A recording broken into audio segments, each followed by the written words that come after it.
The coronavirus pandemic was a big part of tonight's vice presidential debate. The first and only for vice president tonight. The vice president and Kamala Harris, the senator, pointing to their key differences tonight.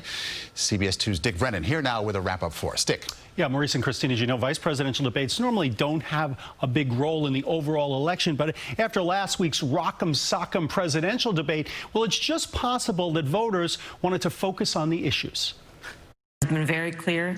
He will not raise taxes on anybody who makes less than $400,000 a year. He said he's going to repeal the Trump tax cuts. Mr. Vice President, I'm speaking.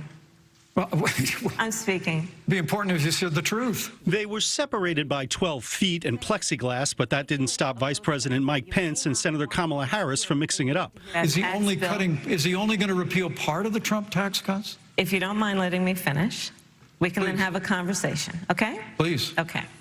One of the dominant topics of the evening, the Trump administration's handling of the coronavirus.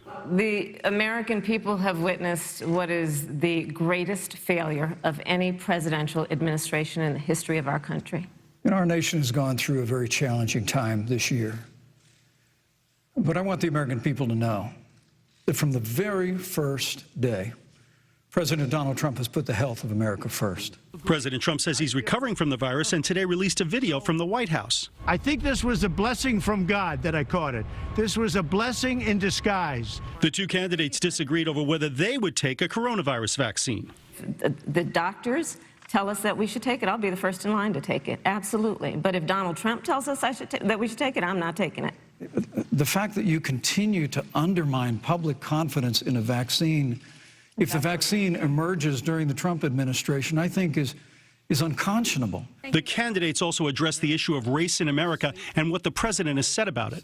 The president of the United States took a debate stage in front of 70 million Americans and refused to condemn white supremacists. After the president made comments about people on either side of the debate over monuments, he condemned the KKK, neo-Nazis, and white supremacists, and has done so repeatedly. President Trump has been asked if he would respect a peaceful transfer of power after the election. Tonight, each candidate addressed the issue.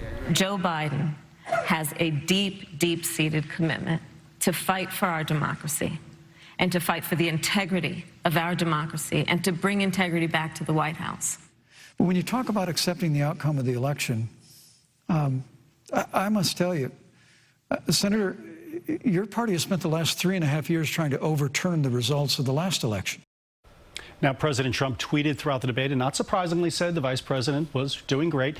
The next presidential debate would be next week. President Trump says he's ready, but former Vice President Joe Biden says if the president still has COVID, they should not debate. So once again, to be continued. All right, Dick, thank you.